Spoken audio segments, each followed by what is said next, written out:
What's up guys, welcome back to Everything Wedding. Thank you guys so much for clicking on today's video. We are excited to have you guys on the channel. As usual, kindly subscribe. If you're not yet subscribed, do not forget to give this video a thumbs up and also like the video guys. Like the video as that helps to grow the channel. Also, you can share this video with your loved ones because you never know who might need it. And also leave me a comment in the comment section. Let me know which gown on this particular video is your favorite and why. Turn this room, turn it to an ocean, let me float around. So in today's video, as we get to enjoy these stunning gowns, if you want to know where you can get the gowns, kindly check in the description box.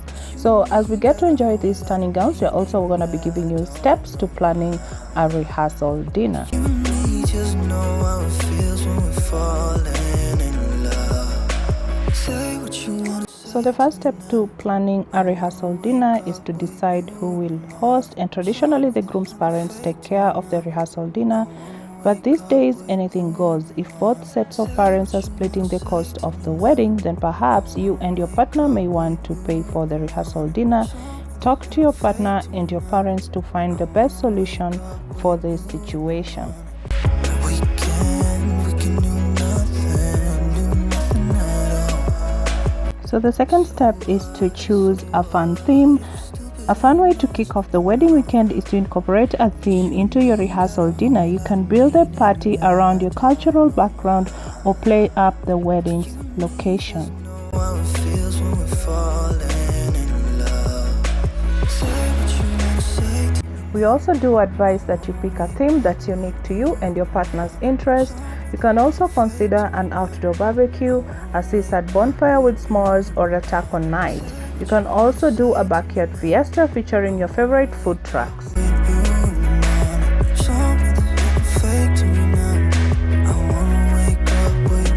You are also advised to pick a unique location. Whether you pick a favorite family restaurant or a place that has sentimental value to the couple, you definitely have options. We love a rehearsal dinner that is intimately held at a family home. Or if your wedding venue is at a hotel, kindly consider the spots in the hotel that are more unique than the traditional wedding locations. So around the pool of the hotel, in a charming bar, or even a large guest suite with a view. say what you want to say to me now.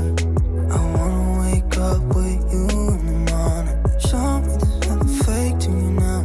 The fourth step is to create a guest list, and the rehearsal dinner guest list typically includes close family members and anyone participating in the wedding ceremony, including the officiant plus their spouses or dates. It's also considered to invite out-of-town guests to the festivities. However, if you end up with a long list of people to include, you can keep costs down by serving only cocktails and a few desserts as opposed to a full meal.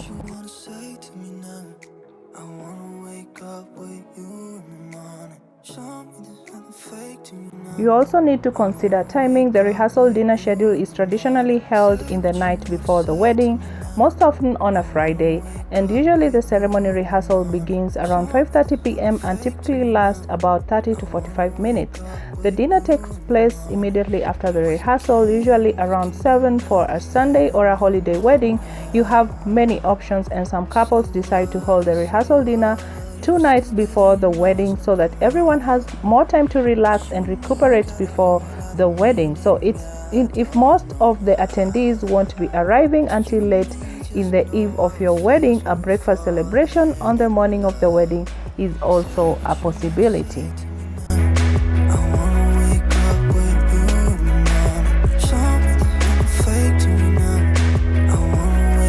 The sixth step is to plan out your menu. Whether you plan on hosting the rehearsal dinner at your favorite restaurant or a banquet hall, in which case you'll need to hire catering, be sure to get your menu squared away early in the planning stages. When in doubt, consider serving up hometown favorites such as a way of introducing out-of-town guests to your local cuisine.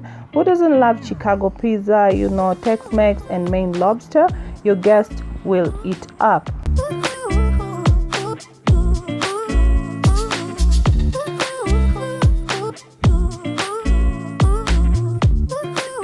So while it is customary for the host to welcome guests at the beginning of the party, Some guests may also want to get up and give a quick toast. We encourage to pick an MC for the evening who can oversee all the toasts and the speeches. Do not be surprised if there is as much roasting as there is toasting, and take all in good humor. You and your partner should also plan on making short speeches yourselves.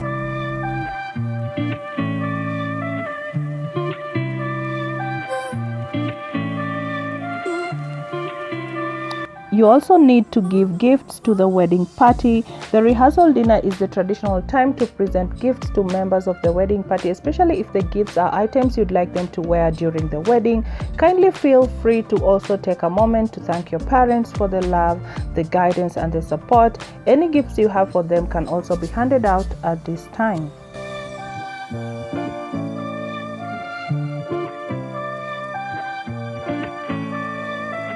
You also need to take care of any last-minute reminders. Before the dinner comes to an end, take a moment to slip in any announcements about the wedding day. You also need to double-check that everyone in the wedding party knows what items they're supposed to bring and when and where they're expected to arrive to get ready. So if you have a larger audience, remind your guests about any activities for them the next days, as well as any pickup times and location for transportation you've arranged to get them to and from the ceremony.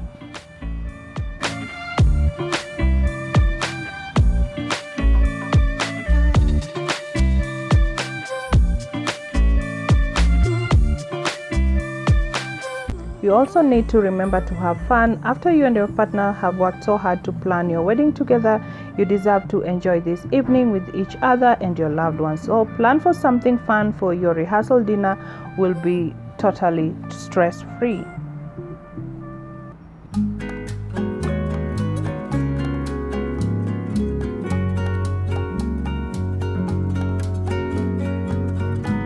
So wedding rehearsals are an important necessity. Practicing getting down the aisle in order will make sure you're all in your A game come wedding day. The other benefit rehearsal are followed by rehearsal dinners. This party before the party kicks off your wedding weekend.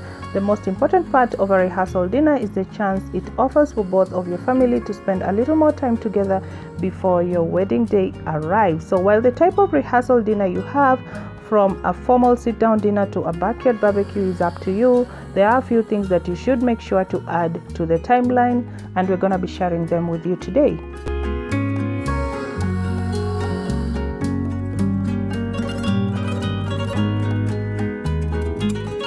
So we're going to share with you the most important ones, and the first one is dinner. The first, of course, is to eat. Whether you're having dinner with just your immediate families or inviting the entire guest list for a pre-wedding feast, it wouldn't be a rehearsal without dinner.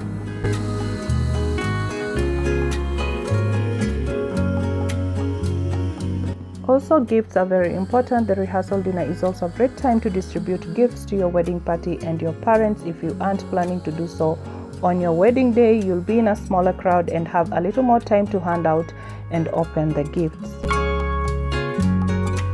We also have the toasting, and usually the host of the event will kick things off, followed by the groom toasting his bride and her family. You could also stand up together and offer a more personal toast to your families and wedding party at this time. Want to limit who is speaking on your actual wedding day? Cut down on the mic time during your reception by scheduling some of the toast during the rehearsal dinner.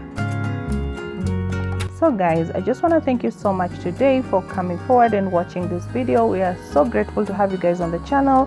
Kindly subscribe if you're not yet subscribed.